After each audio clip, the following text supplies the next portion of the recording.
찬란했던 솔로몬의 성전과 다윗의 도성이 이방인의 불길 속에 처참하게 무너져 내립니다. 잿더미가 된 폐허 속에서 예레미야 선지자가 하나님의 탄식을 담아 눈물로 간절히 통곡합니다. 젖과 꿀이 흐르던 약속의 땅을 뒤로하고 다시는 돌아오지 못할 깊은 절망의 길을 떠납니다. 두 눈이 뽑힌 채 사슬에 묶여 끌려가는 시드기야 왕의 모습이 이스라엘의 비참한 최후를 보여줍니다. 유다의 마지막 왕 시드기야가 두 눈을 잃고 차가운 바벨론 감옥에 처참하게 던져집니다.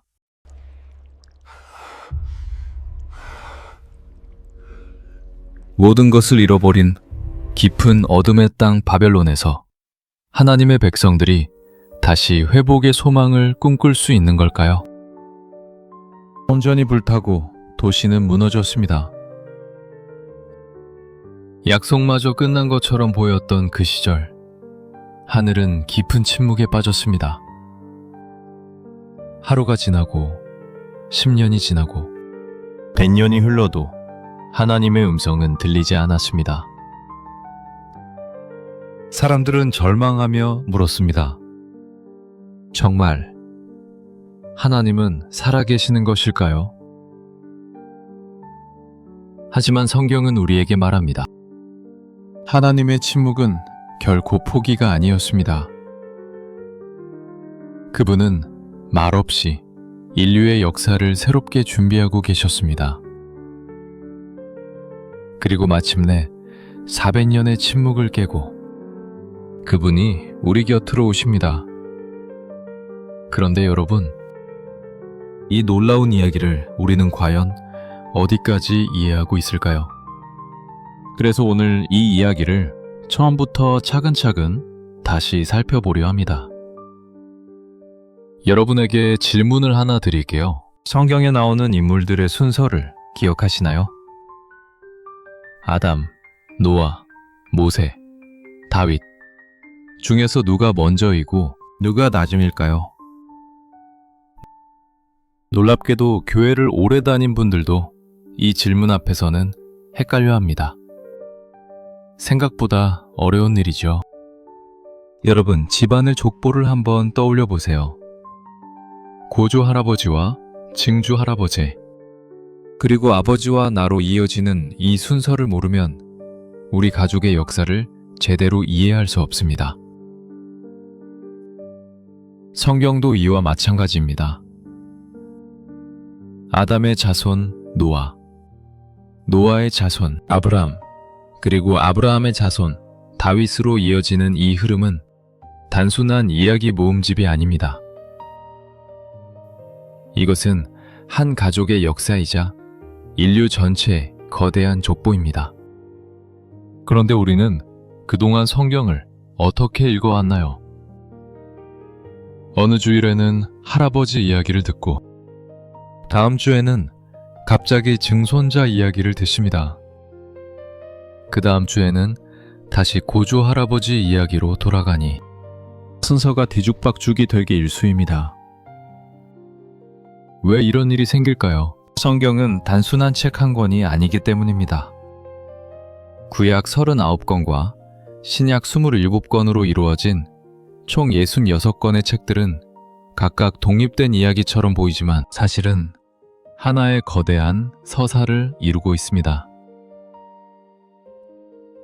저도 어릴 적에는 똑같았습니다. 에덴 동산 이야기를 듣고 다음 주에는 노아의 홍수 이야기를 들었습니다. 다윗과 골리앗 이야기도 잘 알고 있었지만 정작 어떤 사건이 먼저 일어났는지는 잘 몰랐습니다. 마치 드라마를 중간중간 잘라서 순서 없이 본 것과 같았습니다. 하지만 어느 날 성경 전체의 흐름을 한 번에 들었을 때 비로소 깨달았습니다. 아, 이것이 이렇게 연결되는 것이었군요. 그때부터 성경이 입체적으로 보이기 시작했습니다. 오늘은 여러분과 함께 그 전체 흐름을 처음부터 끝까지 한 편의 드라마처럼 쭉 따라가 보려 합니다. 제일 먼저 창세기부터 구약의 기초가 되는 놀라운 여정을 함께 하겠습니다. 하나님께서 어떻게 세상을 창조하시고 한 민족을 선택하셨는지 그 장엄한 이야기가 지금 시작됩니다.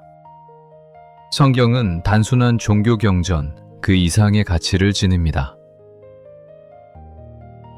수천 년에 걸쳐 형성된 인류의 지혜와 역사가 담긴 보물창고와 같습니다. 서양 문명의 근간이 되었으며 수많은 문학작품과 현대 영화의 구조에도 큰 영향을 주었습니다. 성경을 이해한다는 것은 곧 인류 문화를 이해하는 열쇠를 얻는 것과 같습니다. 제가 여러분께 보여드리고 싶은 것은 이 모든 이야기가 어떻게 하나의 선으로 연결되는지 그 흐름입니다.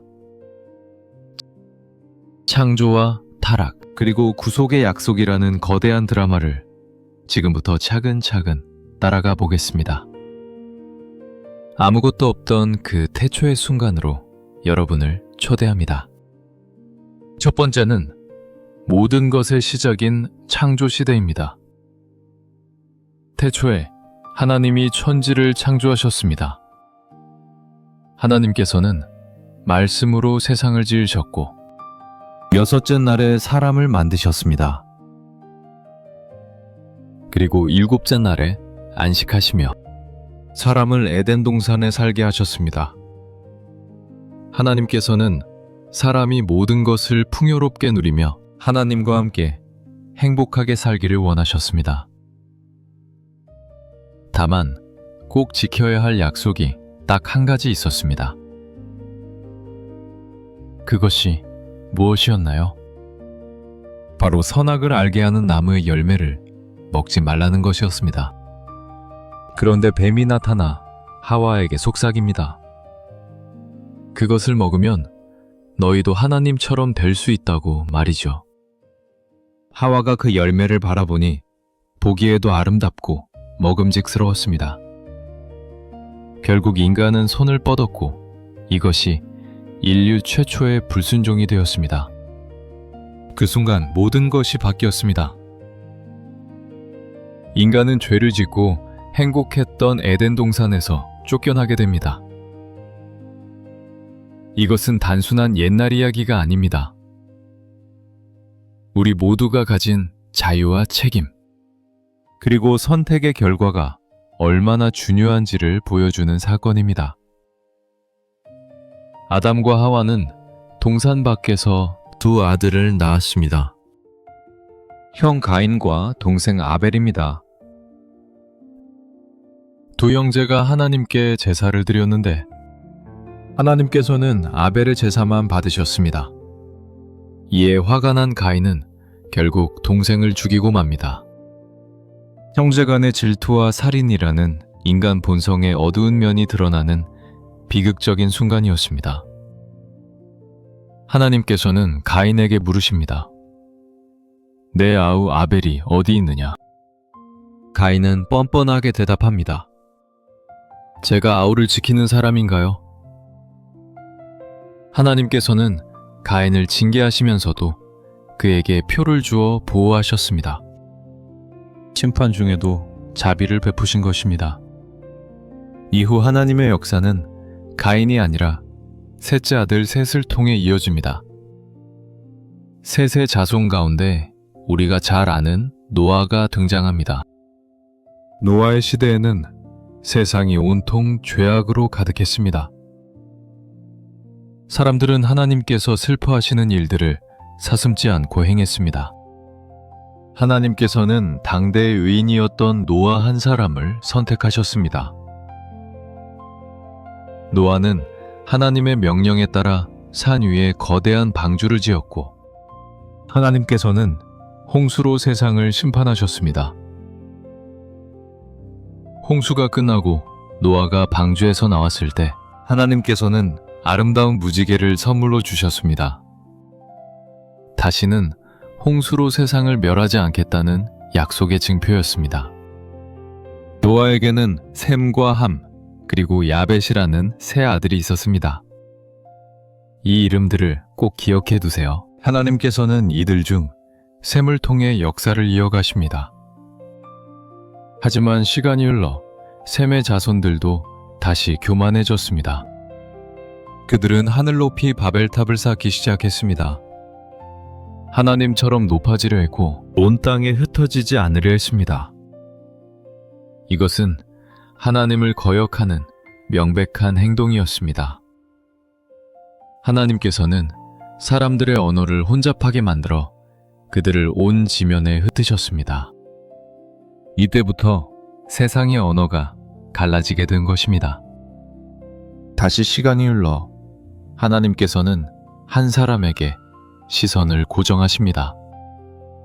우상 숭배가 가득했던 시대에 데라라는 사람의 아들이 살고 있었습니다. 그가 바로 믿음의 조상 아브라함입니다. 하나님께서는 아브라함을 부르시며 말씀하십니다.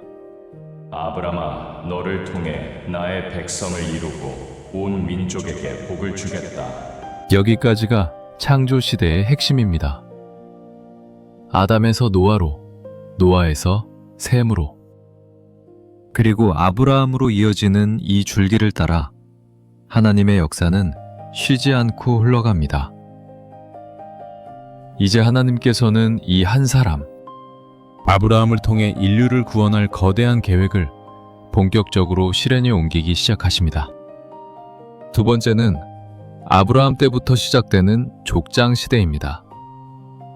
우리는 이 시기를 하나님의 언약이 본격적으로 시작된 때라고 부릅니다. 아브라함은 하나님의 말씀을 믿고 정든 고향을 떠나 낯선 가나안 땅으로 향했습니다. 그런데 그에게는 큰 고민이 하나 있었습니다. 바로 뒤를 이을 자식이 없었다는 사실이죠. 하나님께서는 아브라함에게 약속하셨습니다. 내 자손이 하늘의 별처럼 바닷가의 모래처럼 많아지게 하겠다고 말씀하셨습니다. 하지만 아내 사라는 이미 나이가 많아 아이를 낳을 수 없는 상태였습니다. 자신의 처지를 생각하니 도저히 믿기지 않았던 것이죠. 내 나이가 이미 몇인데 그런 기적이 생길 수 있을까요? 하고 말이죠. 하지만 아브라함은 끝까지 하나님을 믿었습니다.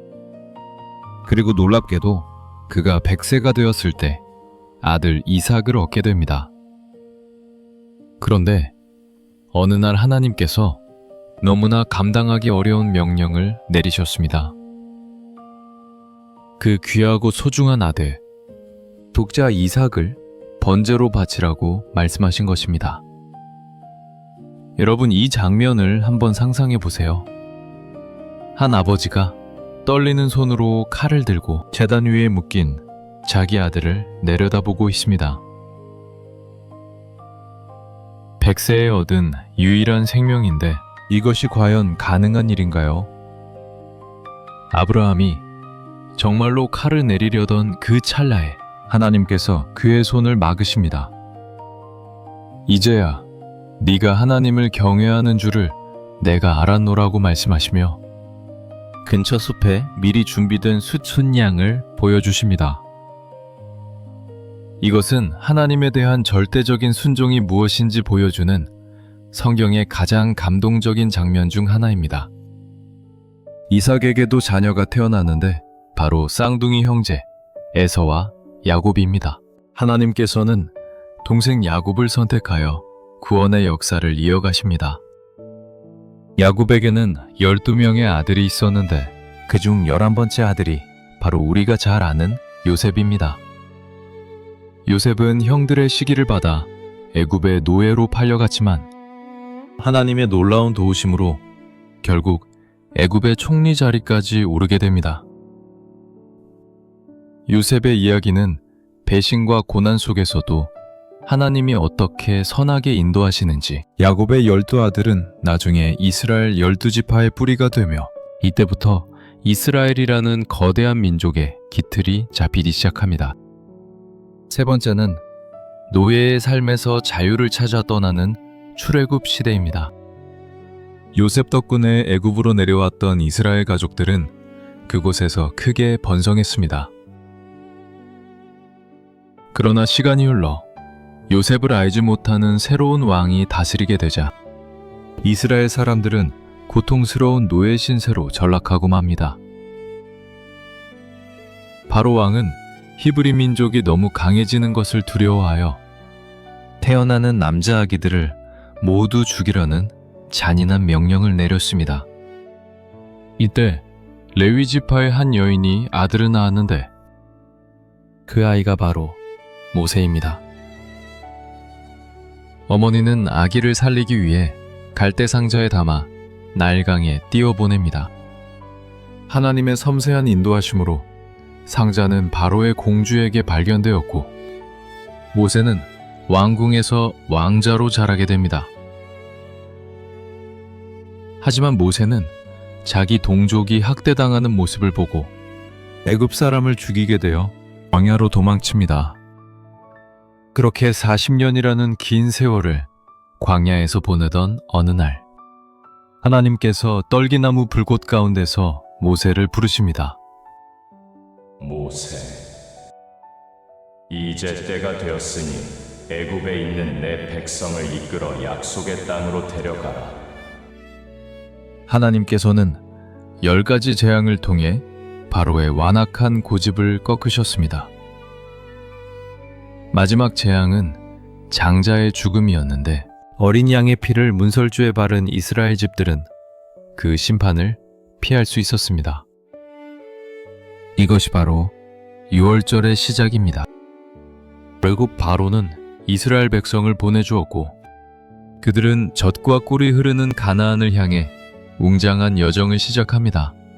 그런데 길을 떠난 지 사흘째 되던 날 뒤에서 무시무시한 소리가 들려왔습니다.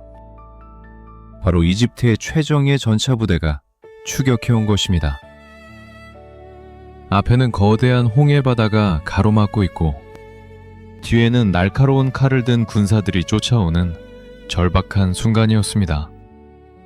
사람들은 공포에 질려 비명을 지르며 모세를 원망하기 시작했습니다. 차라리 노예로 살 때가 좋았다고 울부짖었습니다. 바로 그때 모세가 지팡이를 들어 바다를 향해 내밀었습니다. 그러자 밤새도록 강한 바람이 불더니 놀랍게도 바다가 좌우로 갈라지기 시작했습니다. 여러분, 이 장엄한 장면을 머릿속에 그려보세요. 절망의 끝에서 하나님은 빛나는 기적으로 불가능을 가능으로 바꾸셨습니다. 이스라엘 백성들은 바다 한가운데 마른 땅을 밟으며 건너갔고 추격하던 이집트 군대는 다시 합쳐진 물속에 모두 잠기고 말았습니다. 이 출애굽 사건은 단순한 탈출 이야기가 아닙니다. 이것은 하나님의 구원 역사를 상징하는 가장 눈부신 사건입니다. 죄의 노예로 살던 우리가 어떻게 자유를 얻게 되는지를 미리 보여주는 소중한 예표입니다. 바다를 건넌 백성들은 기쁨에 겨워 노래하고 춤추며 하나님을 찬양했습니다. 이렇게 해서 수백만 명의 히브리 민족이 드디어 자유의 몸이 되어 광야로 들어서게 됩니다. 네 번째는 광야와 율법의 시대입니다. 이곳은 이스라엘 백성들이 진정한 하나님의 군대로 거듭나는 훈련의 시간입니다. 하나님께서 약속하신 가나안 땅으로 가는 길은 사실 그리 멀지 않았습니다. 하지만 막상 광야에 들어서자 백성들 앞에는 냉혹한 현실이 기다리고 있었습니다. 가장 큰 문제는 그들에게 전쟁을 해본 경험이 전혀 없었다는 사실입니다.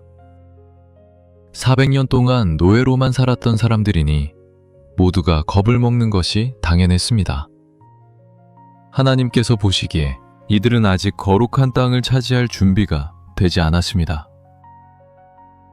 그래서 훈련을 시키기로 합니다. 왕야라는 거친 학교에서 무려 40년 동안 말입니다. 그런데 여러분, 물도 나무도 없는 광야에서 사람이 살 수 있는 건가요? 밥은 어떻게 먹을까요? 하나님께서는 매일 아침 하늘에서 만나를 내려주셨습니다. 꿀처럼 달콤한 맛이 나는 생명의 양식이었습니다.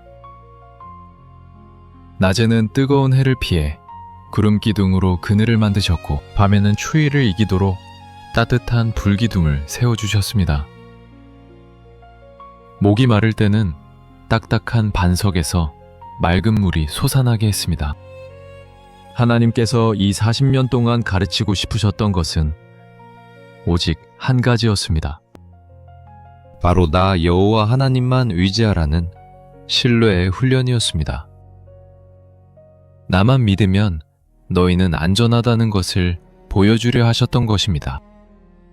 이 긴 세월은 결코 시간 낭비가 아니었습니다. 노예 근성을 버리지 못한 옛 세대가 광야에서 저물고 하나님을 경외하는 새로운 세대가 자라나는 소중한 시간이었습니다. 결국 출애굽 1세대는 가나안에 들어가지 못하고 광야에서 잠들었지만, 광야에서 태어나 훈련받은 그들의 자녀들인 다음 세대가 약속의 땅을 밟게 됩니다. 그런데 놀라운 사실이 하나 있습니다. 이 수많은 백성을 이끌었던 위대한 지도자 모세조차 가나안 땅에 들어가지 못했다는 점입니다. 반석에게 말하라는 하나님의 명령 대신 지팡이로 2번이나 내리치며 분노를 쏟아냈기 때문입니다. 모세는 하나님의 거룩함을 나타내지 못했다는 판결을 받고 가나안 입성이 금지됩니다. 모세는 산 꼭대기에서 약속의 땅을 눈으로만 바라보고 그곳에서 생을 마감합니다. 이것은 율법만으로는 우리가 온전한 구원에 이를 수 없다는 것을 상징적으로 보여줍니다. 모세의 뒤를 이은 후계자는 믿음의 용사 여호수아였습니다. 여호수아가 백성들을 이끌고 드디어 요단강을 건너 가나안 땅으로 진격합니다. 웅장한 여리고성을 기억하시죠? 견고한 성벽이 하나님의 방법으로 무너지는 기적이 일어났습니다. 하나님이 함께 하시니 전쟁마다 승리를 거두게 되었습니다. 이것이 바로 40년 광야 훈련의 결과였습니다. 마침내 가나안 땅을 완전히 차지하고 이스라엘 12지파에게 땅을 나누어 줍니다. 유다 지파는 여기, 에브라임 지파는 저기, 이렇게 자리를 잡으며 아브라함에게 약속하셨던 젖과 꿀이 흐르는 땅에 정착하게 된 것입니다. 여호수아는 죽기 전 백성들 앞에서 결단합니다. 오직 나와 내 집은 여호와를 섬기겠노라고 말입니다. 백성들도 화답하며 하나님만 섬길 것을 맹세했습니다. 하지만 5번째 사사시대가 시작되자 이 완벽해 보이던 평화에 균열이 생깁니다. 여호수아가 죽고 그 기적을 직접 경험하지 못한 다음 세대가 자라났기 때문입니다. 그들은 가나안 사람들의 유혹에 빠지기 시작했습니다. 여호와는 광야의 신이지 농사는 가나안의 신이 주관하는 게 아니냐는 말에 속아 바알과 아세라 같은 우상을 섬기기 시작한 것입니다. 하나님께서는 크게 노하셨고 주변 민족들을 통해 이스라엘을 징계하십니다. 고통 속에 빠진 백성들이 하나님, 잘못했습니다. 살려주세요라고 부르짖으면 하나님께서는 사사를 보내 그들을 구원해 주셨습니다. 하지만 평화가 오면 백성들은 또다시 하나님을 잊고 죄를 지었습니다. 그러면 또 침략을 당하고 다시 회개하는 악순환이 무려 300년 동안이나 반복되었습니다. 기드온, 드보라, 삼손 같은 유명한 사사들이 이 시기에 활동했습니다. 특히 삼손은 엄청난 힘을 가졌지만 유혹에 빠져 비극적인 결말을 맞이하기도 했습니다. 사사시대는 인간이 얼마나 쉽게 변하고 하나님을 잊어버리는지를 여실히 보여주는 시대입니다. 죄를 짓고 압제당하고 회개하고 구원받는 이 반복되는 굴레를 보며 하나님께서는 한 번 더 새로운 계획을 준비합니다. 여섯 번째는 이스라엘 역사의 황금기라 불리는 통일왕국 시대입니다. 사사시대의 혼란을 뒤로하고 백성들은 우리에게도 다른 나라처럼 강력한 왕을 달라고 요구하기 시작했습니다. 하나님께서는 이 요구를 기뻐하지 않으셨지만 결국 그들의 뜻대로 첫 번째 왕을 세워줍니다. 그가 바로 외모와 키가 출중했던 사울 왕입니다. 하지만 사울은 시간이 갈수록 하나님의 말씀보다 자신의 생각을 앞세우기 시작했습니다. 결국 순종하지 않는 사울을 대신해 하나님께서는 새로운 왕을 준비하시는데 그가 바로 양을 치던 소년 다윗입니다. 다윗은 참으로 위대한 영웅의 모습으로 우리 앞에 나타납니다. 작은 물매돌 하나로 거인 골리앗을 쓰러뜨린 장면은 지금도 회자되는 위대한 승리입니다. 하지만 다윗이 왕이 되기까지는 수많은 고난과 광야에서의 도망자 생활이 있었습니다. 하나님께서는 이 시간을 통해 다윗의 중심을 보셨고 그를 하나님의 마음에 합한 사람으로 훈련시켰습니다.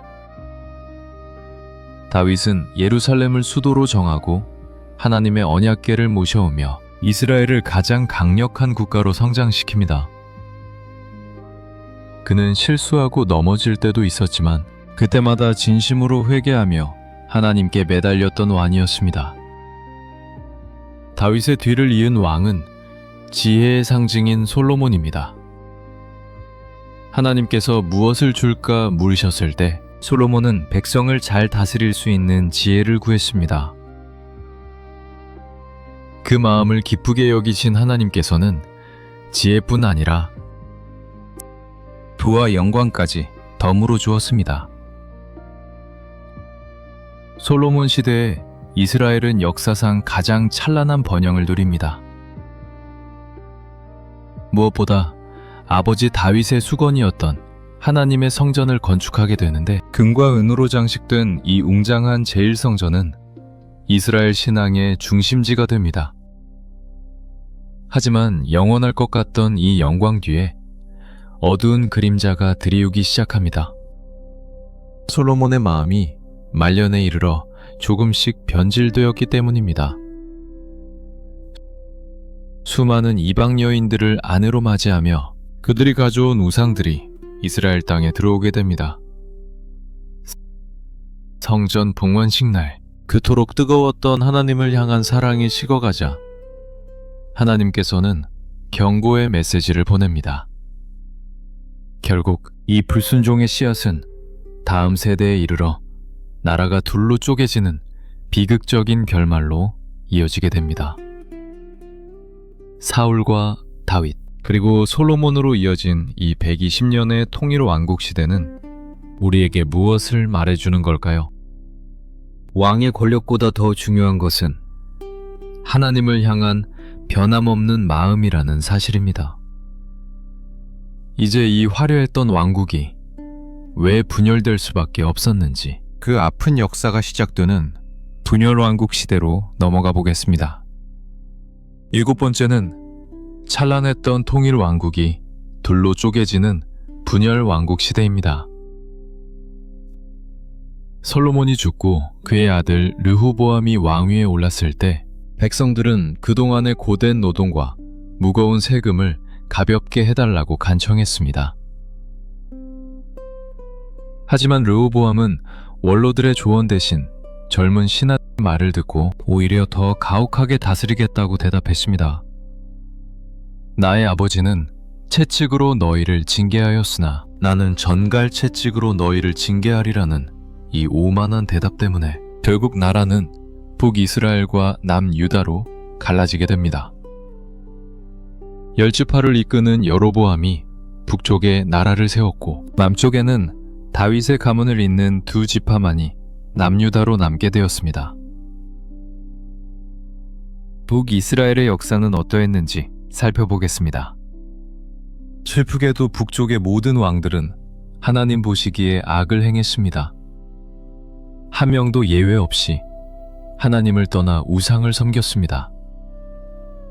첫 번째 왕인 여로보암은 백성들이 제사 지내러 예루살렘 성전으로 가는 것을 막기 위해 단과 베델에 금송아지를 만들어 섬기게 했습니다. 이는 이스라엘 역사에 씻을 수 없는 큰 죄가 되었고 결국 기원전 722년에 강대국 아시리아에 의해 북이스라엘은 멸망하고 맙니다. 백성들은 뿔뿔이 흩어졌고 그들의 흔적은 역사 속에서 점차 지워져 갔습니다. 남유다의 상황은 조금 나았습니다. 히스기야나 요시야 같은 하나님을 경외하는 선한 왕들이 가끔 나타나 종교 개혁을 일으키며 백성들의 마음을 돌리기도 했습니다. 하지만 전체적으로 보면 남유다 역시 하나님을 온전히 따르지 못하고 우상 숭배의 길로 빠져들었습니다. 하나님께서는 이 어두운 시기에도 선지자들을 끊임없이 보내셨습니다. 불의 선지자 엘리야는 갈멜산에서 바알 선지자 450명과 대결하며 여호와만이 참 하나님이심을 선포했습니다. 이사야와 예레미야 같은 선지자들도 눈물로 회개를 외쳤지만 백성들은 그들의 목소리에 귀를 기울이지 않았습니다. 결국 하나님께서는 바빌로니아라는 제국을 통해 남유다를 심판하십니다. 기원전 586년에 바빌로니아의 느부갓네살 왕이 예루살렘을 완전히 파괴했습니다.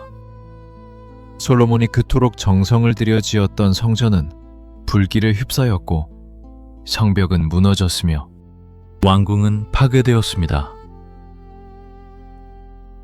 남유다의 백성들은 포로가 되어 바빌론으로 끌려가게 되었습니다. 한때 찬란했던 영광은 사라지고 모든 것이 끝난 것 같은 절망의 순간이 찾아온 것입니다. 하지만 이것이 끝이 아니었습니다. 8번째, 포로 시대는 절망 속에서도 하나님의 일하심을 확인하는 시간입니다. 비록 이방 땅으로 끌려갔지만 하나님께서는 그곳에서도 하나님의 백성을 지키셨습니다. 바빌론 왕의 궁전에서 신앙을 지켰던 청년 다니엘을 기억해 봅니다. 사자굴 속에서도 그를 지키셨던 하나님은 이방 땅에서도 하나님을 섬기는 자들과 함께 하신다는 놀라운 증거를 보여주셨습니다. 하나님께서는 예레미야 선지자를 통해 약속하신 대로 70년이 차면 다시 예루살렘으로 돌아오게 하실 계획을 세우고 계셨습니다. 하나님께서는 침묵하시는 것 같아도 역사의 수레바퀴를 돌리며 당신의 백성을 회복시킬 시간을 정교하게 준비하고 계셨던 것입니다. 9번째는 포로 생활을 마치고 다시 고향으로 돌아오는 귀환의 시대입니다. 하나님께서는 약속하신 70년이 흐르자 세계 역사의 흐름을 바꾸셨습니다. 바빌로니아를 무너뜨린 페르시아의 고레스 왕은 놀랍게도 이스라엘 백성들에게 예루살렘으로 돌아가 성전을 건축하라는 조서를 내렸습니다. 이것은 세상의 권력자조차 하나님의 도구로 사용하신다는 명확한 증거였습니다. 귀환은 총 3번에 걸쳐 이루어졌습니다. 첫 번째는 스룹바벨의 인도로 5만 명의 백성이 돌아와 무너진 성전지대를 다시 놓았습니다. 하지만 예전 솔로몬 성전의 영광을 기억하던 노인들은 새로 지어지는 성전의 초라한 모습에 큰 소리로 울기도 했습니다. 이때 선지자 학개는 이 성전의 나중 영광이 이전보다 더 클 것이라고 격려하며 백성들의 마음을 다독였습니다. 두 번째 귀환은 학자 에스라가 이끌었습니다. 그는 무너진 성벽보다 더 중요한 것이 백성들의 무너진 신앙임을 알고 하나님의 말씀을 가르치며 영적 회복을 주도했습니다. 마지막 세 번째 귀환은 느헤미야가 이끌었습니다. 그는 왕의 술관원이라는 높은 지위에 있었지만 고향 성벽이 허물어졌다는 소식에 금식하며 기도했던 사람입니다. 그는 수많은 방해와 위협 속에서도 단 52일 만에 예루살렘 성벽을 완공하는 기적을 이루어냈습니다. 성전이 재건되고 율법이 회복되며 성벽까지 세워지자 이스라엘은 다시 일어서는 것처럼 보였습니다. 이번에야말로 제대로 하나님을 섬기리라 다짐하며 말입니다. 하지만 인간의 본성은 참으로 쉽게 변하지 않습니다. 시간이 흐르자 백성들은 다시 이방 여인들과 혼인하고 안식일을 무시하며 가난하고 소외된 이웃의 고통을 외면하며 옛 죄악으로 돌아갔습니다. 이때 구약의 마지막 선지자인 말라기가 등장합니다. 하나님께서는 말라기를 통해 내가 너희를 사랑한다고 말씀하셨지만 백성들은 주께서 어떻게 우리를 사랑하셨는지 반문했습니다. 하나님의 사랑을 의심하고 자신들의 죄를 부인하는 완악한 모습이었습니다. 말라기 선지자는 내게로 돌아오라는 하나님의 마지막 초대를 전하며 메시아가 오시기 전 엘리야를 보내겠다는 약속을 끝으로 구약의 문을 닫습니다. 그 이후로 무려 400년 동안 하늘은 굳게 닫혔습니다. 더 이상 선지자의 목소리도 들리지 않고 하나님의 계시도 끊긴 긴 침묵의 시간이 시작된 것입니다. 하루가 지나고 100년이 지나도 대답 없는 하늘을 보며 사람들은 하나님께서 정말 우리를 버리신 것인지 묻게 됩니다. 하지만 하나님의 침묵은 결코 무관심이 아니었습니다. 그분은 침묵 속에서 인류 역사의 가장 위대한 순간을 준비하고 계셨습니다. 페르시아를 거쳐 그리스 알렉산더 대왕이 온 세상을 정복하게 하셔서 헬라어라는 공통 언어를 만드셨고 로마 제국을 통해 전 세계로 뻗어가는 도로망을 닫게 하셨습니다. 이는 훗날 복음이 전 세계로 빠르게 전파될 수 있는 완벽한 환경을 만드신 것입니다. 또한 끊임없는 고난을 통해 인간의 힘으로는 스스로를 구원할 수 없음을 뼈저리게 깨닫게 하셨습니다. 모든 것이 준비된 바로 그 순간 400년의 정적을 깨고 인류의 유일한 소망인 예수 그리스도께서 이 땅에 오시게 됩니다. 우리는 오늘 창조의 첫 순간부터 400년의 침묵까지 수천 년의 여정을 함께 달려왔습니다. 아담의 시작과 노아의 언약, 아브라함을 부르신 은혜와 모세의 출애굽, 그리고 다윗의 영광과 포로의 아픔까지 말입니다. 이 모든 과정 속에서 하나님은 단 한 번도 당신의 백성을 포기하지 않으셨습니다. 사람의 반복되는 실패에도 불구하고 하나님의 변함없는 사랑은 한 줄기 빛처럼 메시아를 향해 이어져 왔습니다. 혹시 지금 여러분의 삶에도 하나님이 침묵하시는 것 같아 답답한 마음이 드시나요? 기도에도 응답이 없고 홀로 버려진 기분이 든다면 400년의 침묵 뒤에 오신 예수님을 기억합니다. 하나님의 침묵은 더 큰 일을 위한 준비이며 포기가 아닌 가장 깊은 사랑의 기다림입니다. 이제 우리는 이 약속이 어떻게 성취되었는지 다음 시간 신약의 이야기를 통해 확인해 보려 합니다. 일부 구약편을 함께 해주신 여러분 진심으로 감사드리고 이 진리가 여러분의 마음에 희망의 메시지가 되길 소망합니다.